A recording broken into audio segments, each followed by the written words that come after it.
Hi, everybody. Today's Saturday, July 11th, 2026, and our dear friend, our brother, Professor Marandi, is here with us. Welcome back, Professor.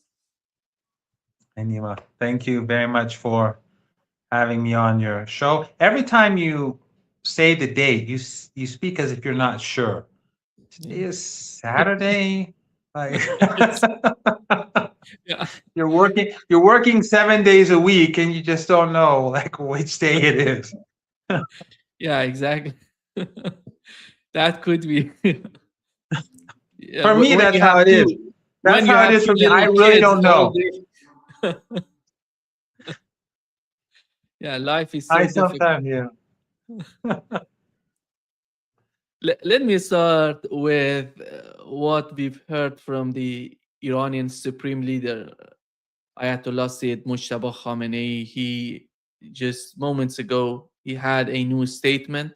It says that we pledge to avenge the blood of the martyred leader and all martyrs of these two wars from the criminals.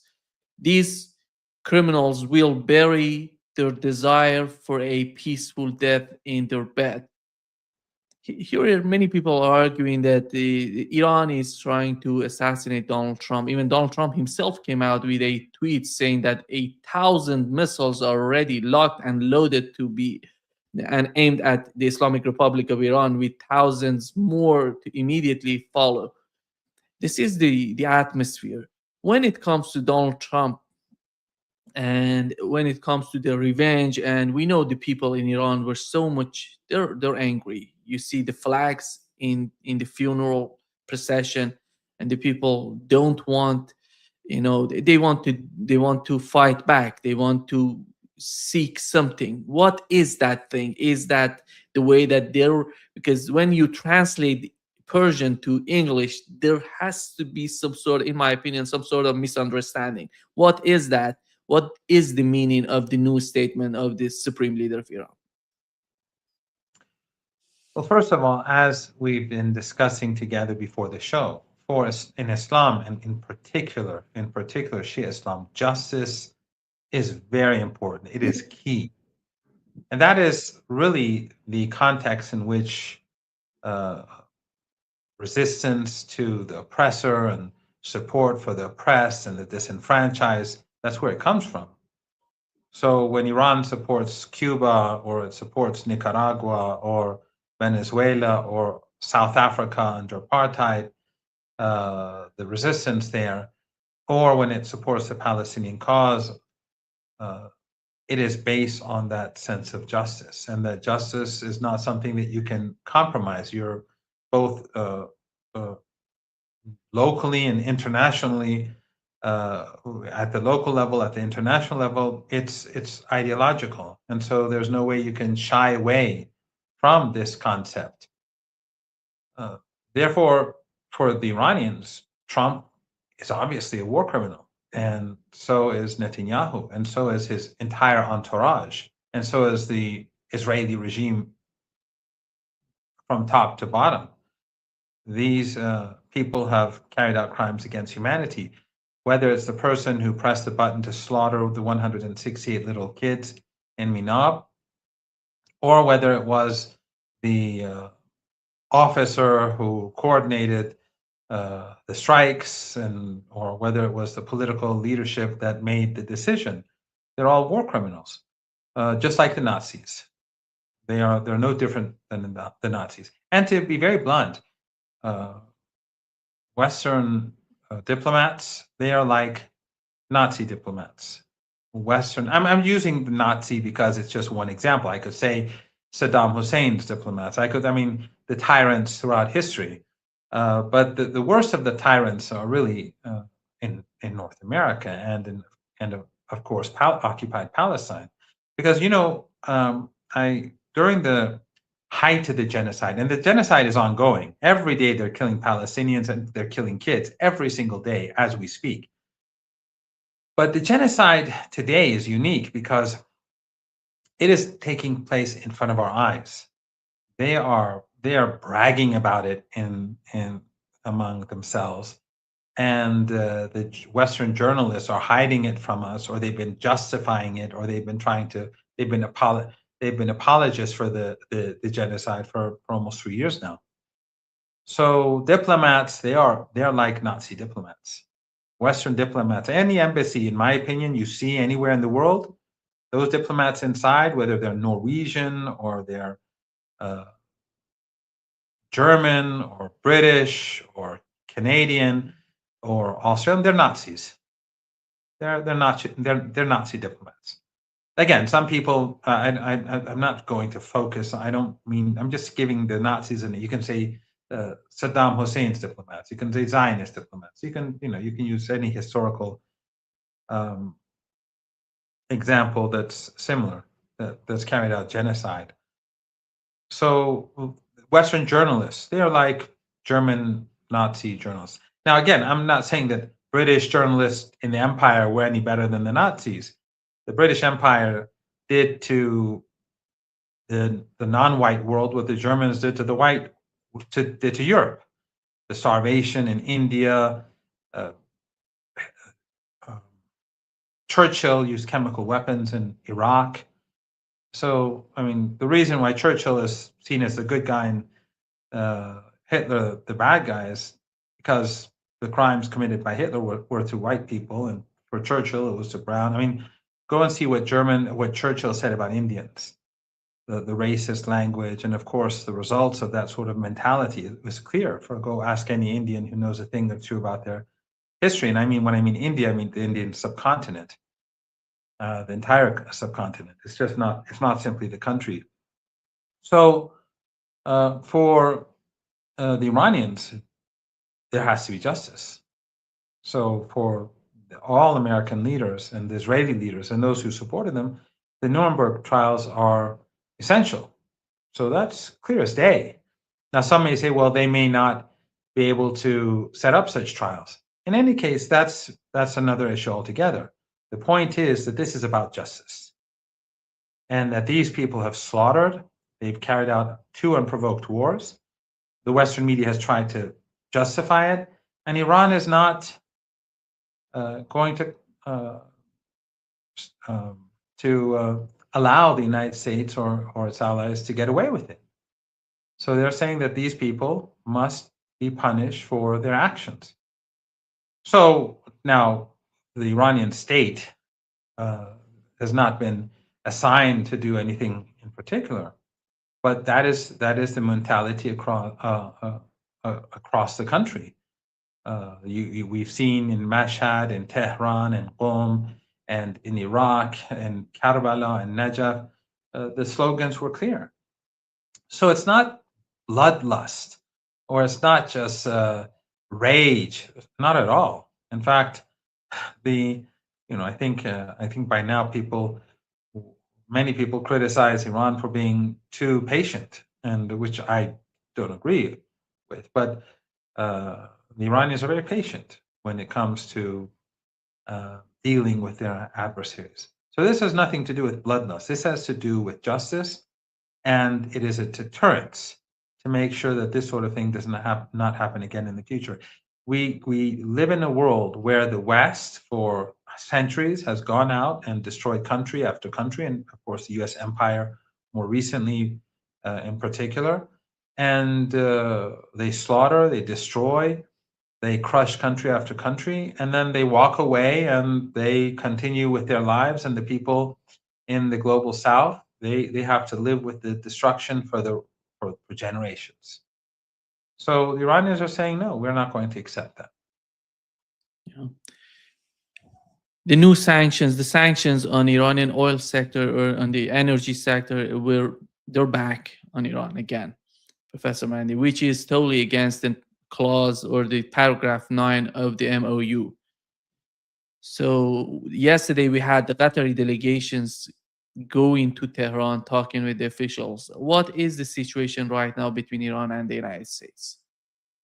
Well, you and I we've discussed this numerous times. The Iranians never believed that the Americans were going to comply with the MOU. The Americans are deceitful. They've always been deceitful. They're dishonest. They're unreliable. And so the Iranians have within the context of the MOU, have enormous leverage. The Americans are virtually, they're virtually, I mean, they are violating every one of their commitments except for one. They not only have they returned not only have they restored the sanctions on Iranian oil and gas or energy exports, as you rightly pointed out, but they've added even new sanctions. That's another violation of the MOU. So these are two violations. Trump is constantly threatening to destroy Iran and kill Iranian leaders, kill negotiators. These are all violations of the deal. It's in the MOU, these threats. The United States has not forced the Israeli regime to stop the slaughter in Lebanon, nor to retreat. That's another violation. The United States has not turned over Iranian assets that were stolen by the Americans. That was supposed to happen at the very start. They stalled and stalled as we expected. That's another violation. So wherever you look, the Americans, at whatever aspect of it, the only thing that they haven't violated yet is the lifting of the siege. That's the only thing left. And of course, if they do that, then the Iranians are going to shut things down. And we're going to go back to a very swift energy crisis. We're swiftly going to go to the peak of the energy crisis, because the four and a half months of shortages that have been accumulated have not gone away. And right now I don't know exactly where things stand, but the situation hasn't improved. It's not as if there's like excess capacity of oil and other products that are being taken and added to the market, and that the shortages are dying down. So if there's another war, if there's another siege, then it will not take 4 months to get where we are now. It'll take, it'll take weeks for us to get where we are now to a global economic collapse. We are pretty close, according to Trump himself. So the Iranians, in return, in return or in response to the American violations, they have huge leverage, and that is in the Persian Gulf. So what if the Americans are doing in the Strait of Hormuz? They're carrying out another violation. They're violating Article 5. And what is that? That is the Americans in Article 5, the reopening and the normalization of the Strait of Hormuz is to be carried out by the Iranians. And then later, with coordination with the Omanis, they'll plan the future of the strait, but that we'll leave that aside. So the Iranians are supposed to normalize. So what have the Americans done? They'd opened up their own corridor, and they're passing ships through. Why? Because they want to undermine Iran's leverage, so that Iran has no leverage and the Americans can violate all of their commitments. And the Iranians would be unable to do anything in return. So the Iranians, they're pushing back. For weeks, the Iranians warned ships, but didn't do much about it. For a couple of weeks, they warned the Americans. They carried out some light strikes, but then a few days ago, 3-4 days ago, the Iranians hit 3 ships pretty hard, or maybe more, but I know of 3 major important ships that were hit. And then the Americans were angry. Why? Why were the Americans angry? Because we know that the Americans were doing this to undermine Iran's leverage, and so that the Americans could undermine the whole MOU and declare some sort of victory. So the Iranians are more than prepared to go to war, and they will not allow the Americans to control the Strait of Hormuz. And ironically, what Trump is doing is he's preventing the normalization of the oil market and the energy market and the other markets that are influenced by the Persian Gulf region. Why? Because if he had carried out his obligations, by now the Iranians would have almost normalized trade through the Strait of Hormuz. The only thing that is holding normalization back are U.S. violations and the U.S. attempt to undermine Iran's authority in the Strait. That's what's holding things back. So if Trump had not done if they were not doing what they're doing, the global markets would be better off right now as we speak. But this is the United States. It's heavily influenced by the Zionist regime. The Zionist regime does not want the MOU to be fulfilled. It's in the interest of the American people, no doubt, but not in the interest of Netanyahu. So Netanyahu doesn't care if we have a global economic crisis. He doesn't care if there's a global economic collapse. He doesn't care if it devastates the US economy. He wants to remain in power, and he and his fanatical allies. So we are where we are. And the Americans are making threats against Iran, but Iran is not going to be deterred. And I think Ayatollah Sayyid Mujtaba Khamenei's statement about justice and revenge is a part of this. It's also sending a message that don't think that we're going to back down. Don't think that we're going to be more conciliatory. In fact, the funerals, the tens of millions of people who participated in the funeral are sending a strong message that Iran is going to be very tough, and Iraq.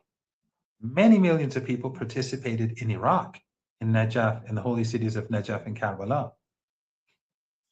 It's very interesting.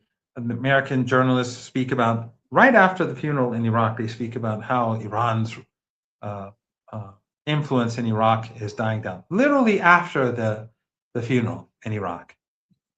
They could never muster 1,000th of the number of people who went to the streets and expressed such, and they were with such an outpour of emotions. They could never do that in Iraq or anywhere else.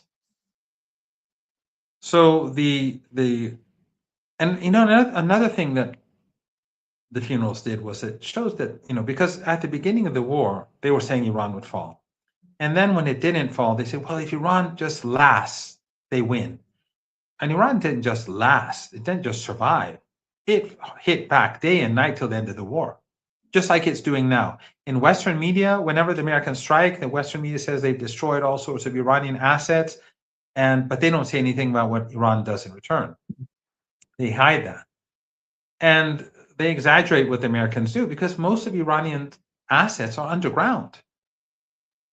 They don't strike anything. I mean, they've been bombing Iran day and night for 40 days and getting nowhere. Do you think that the Iranians are like they say they bombed drone depots? Iran doesn't have depots lying around on the ground.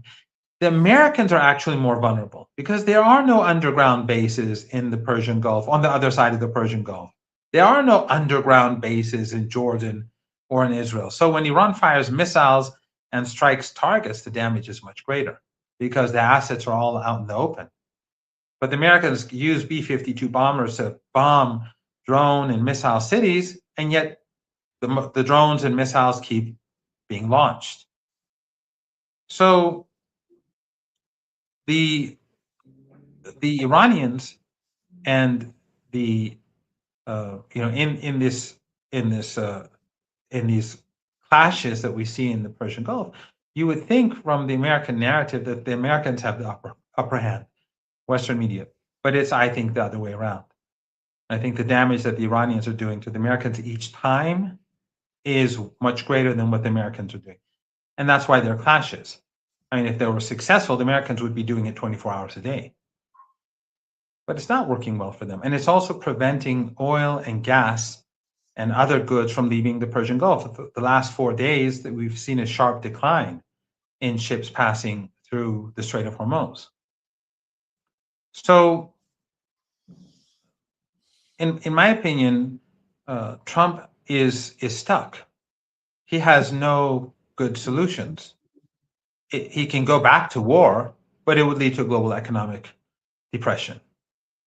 What we were discussing throughout the 40 days, 39, 40 days, way back when, and during the siege warfare.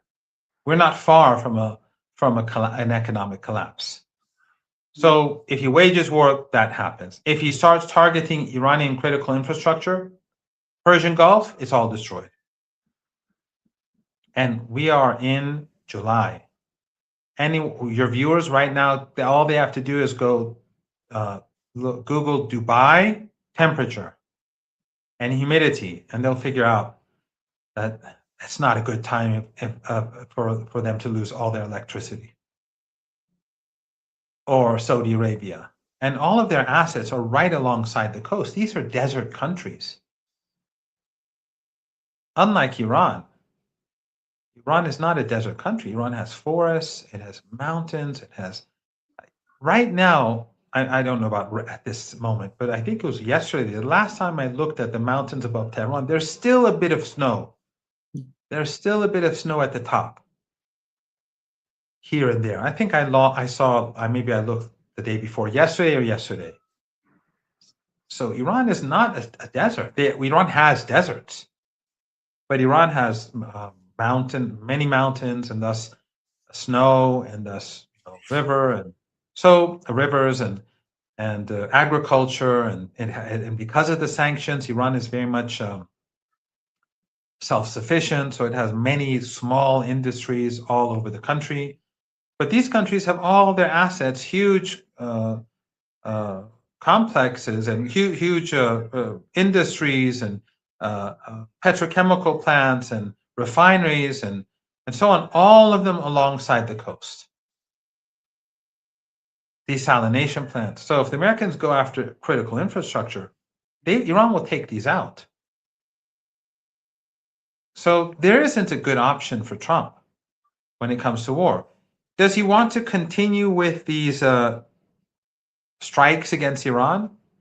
Perhaps, but it will only create further crisis. Fewer ships will pass through. Insurance companies will be more wary of getting involved. Shipping companies will be more wary of getting involved. More ships will be hit, and that will only make things worse.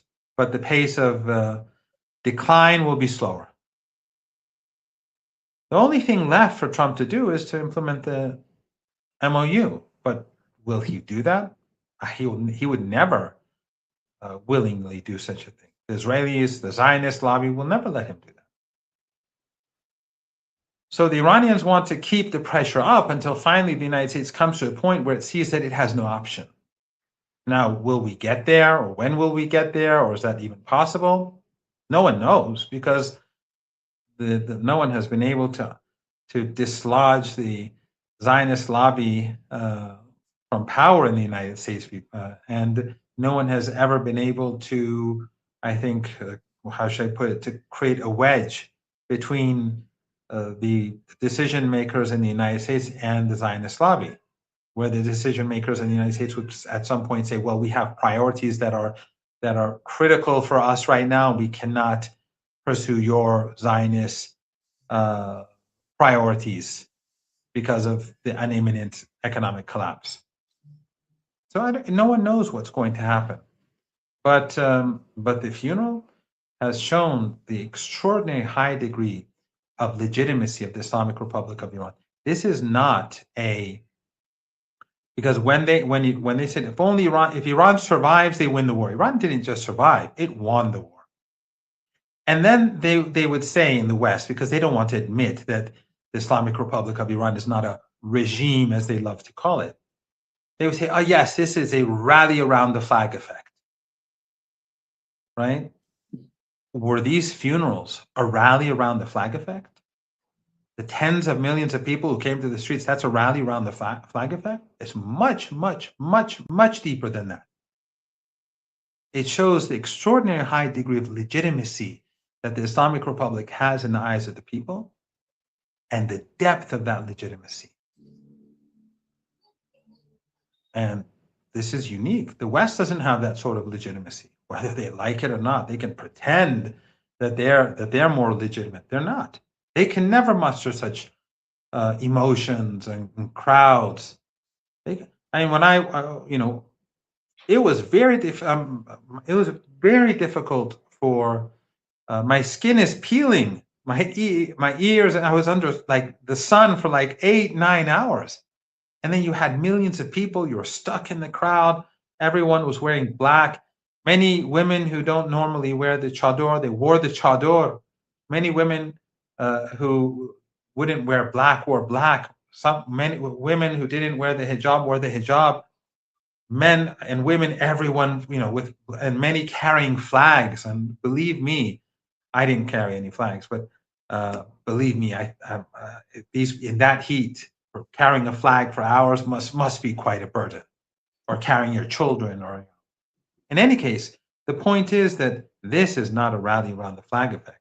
And Western journalists and pundits and so-called experts and politicians and diplomats shouldn't try to uh, explain away the reality in a way in which it benefits their narrative. Their narrative has been destroyed. The Islamic Republic of Iran and the Axis of Resistance are terribly powerful, are extraordinarily powerful, and they're very popular. Doesn't mean that Iran is a utopia.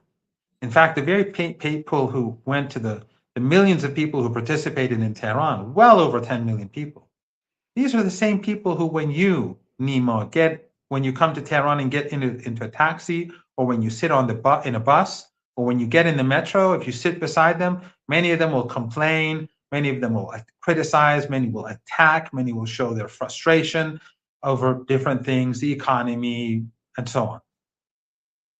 So Western journalists, when they come to Iran, they're looking for these things and they think that this is a sign of discontent. No, this is, in Iran, we have freedom of speech, contrary to what they pretend. In the countries that are aligned with them, there's no freedom of speech. And increasingly in the West, there's less and less freedom of speech, as we're seeing over Palestine and the new laws that are devising with regards to Iran, Russia, China, and so on. So, I mean, I don't know if you saw this media group. They use clips from RT, and now they could go to jail for doing so. Like 4 clips over like a few years ago. That's the state of freedom in Europe. So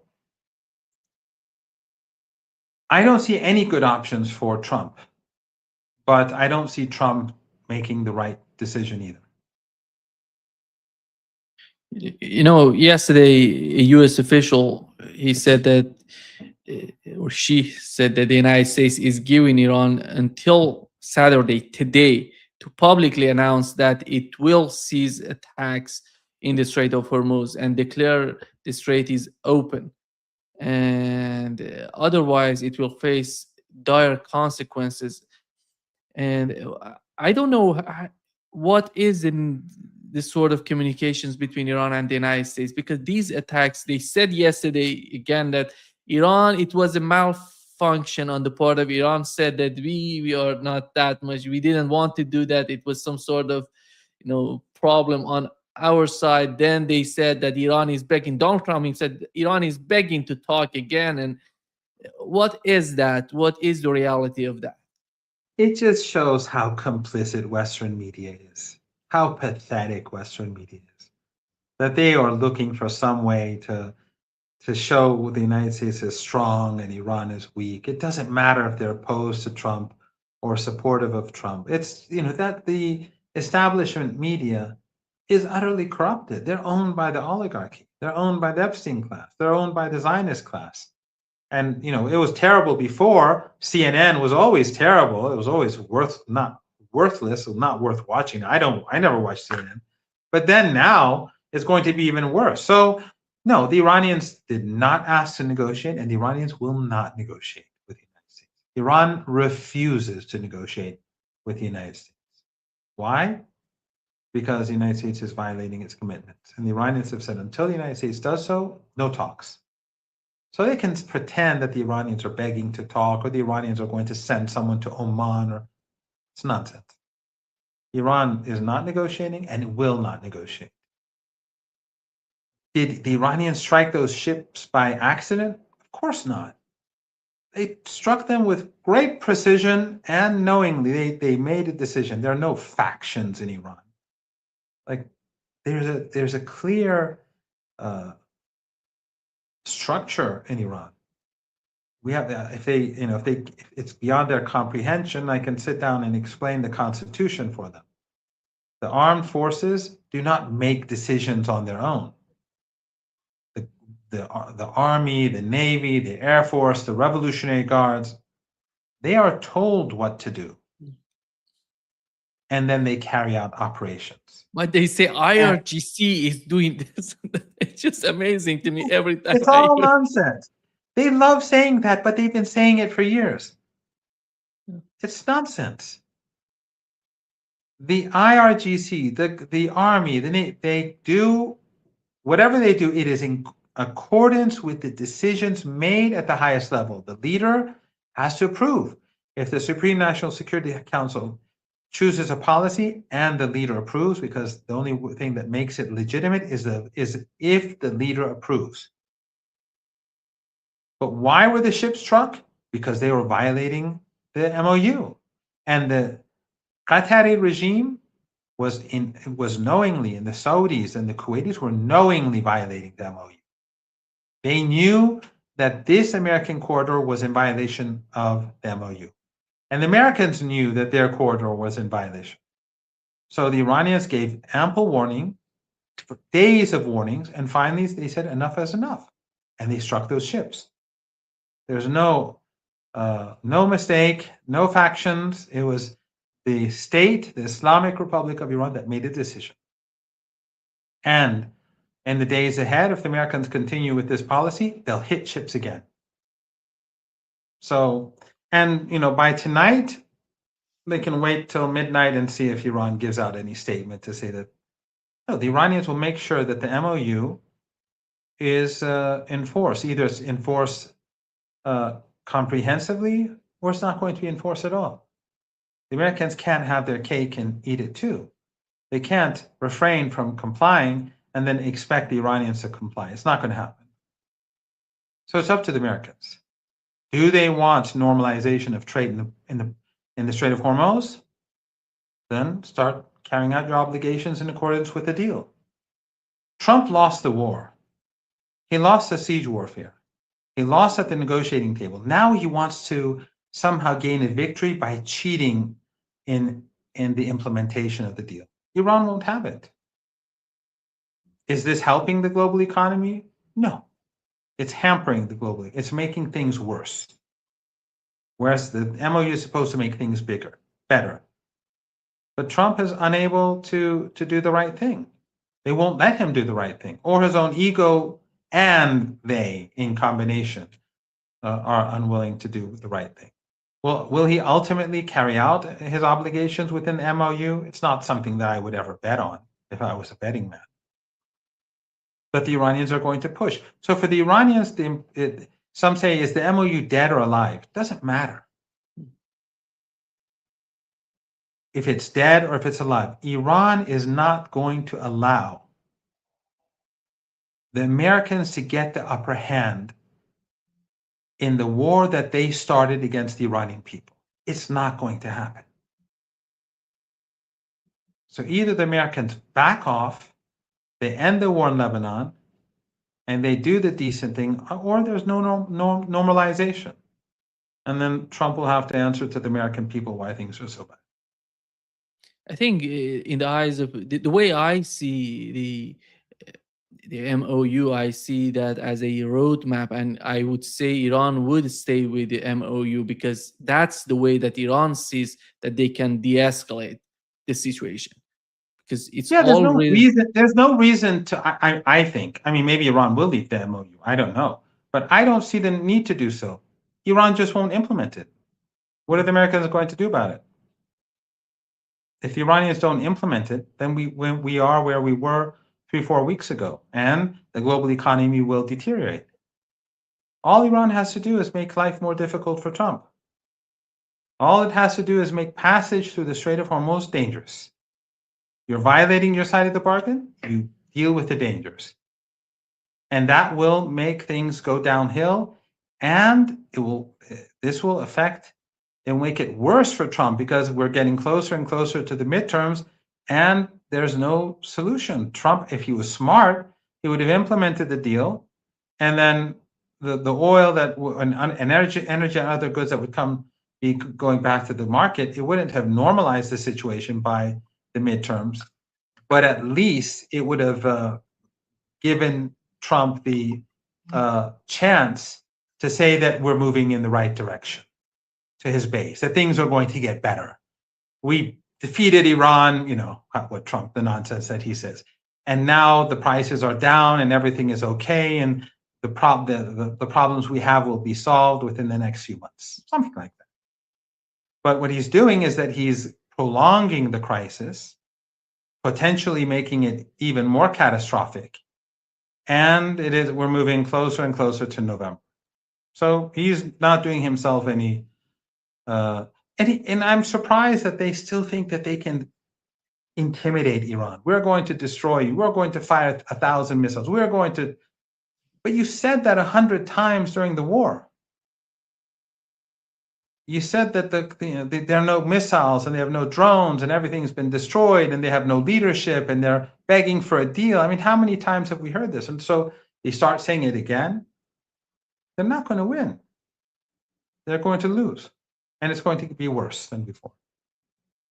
Yeah, that's amazing. That amazes me because, in my opinion, that ship has sailed, and nobody going to be intimidated by this sort of argument on the part of Donald Trump. But Professor Randy, today we had the Iranian foreign minister going to Oman, and what do we know about the communications between Iran and Oman, considering the Strait of Hormuz? Well, we have to always remember that Iran and Oman have always had good relations. But Iran is not going to sacrifice its national security for Oman. So Oman benefited by not being a part of this aggression against Iran. The Emirates, people are not going to forget. Qatar, no. Saudi Arabia, Kuwait, Bahrain, no. Oman was smart, but Iran is not going to sacrifice anything for Oman. So if Oman does not want to be a part of the Strait of Hormuz, of the regulatory body that presides over the Strait of Hormuz, if it doesn't want to be a part of it, fine. Iran will do it alone. It will control the entire strait, including Omani waters. We're not going to allow the Strait of Hormuz to be used against us again. And the countries that helped destroy so much of our critical infrastructure and kill so many of our kids, and Ayatollah Khamenei, you saw tens of millions of people come to the streets in this weather, in this heat. They have to pay compensation. They have to pay reparations. So we don't care if Oman doesn't want to be a part of it. If they want to, they're fine. You know, they can have their piece of the cake. But Iran has made a decision. It's understandable to a degree that Oman would behave like this. They would cower under pressure from the United States. I mean, look at big countries like Turkey and Egypt, you know, how they toe the line when it comes to the United States. So what expectation do you have from Oman? I mean, Oman should behave differently, like the resistance in Lebanon and in Iraq and in Yemen, but, you know, they're not of the same, they're not of the same, they don't have the same ingredients, right? They don't have that sense of justice, dignity, honor that you'll see in the axis of resistance. So it doesn't exist anywhere except for in this axis. And I think the events over the past 4 or 5 months have shown so. And last year to a degree, but the last few months, no doubt, in Lebanon, in Iran, and elsewhere. So Iran will try to maintain very good relations with Oman. Iran will try to repair relations with the other 5 countries in the Persian Gulf. I'm not quite sure about Jordan, because Jordan has been, you know, completely complicit in all the crimes committed against Iran, and the regime is completely shameless. But Iran is trying to drive a wedge between the United States and these 5 countries.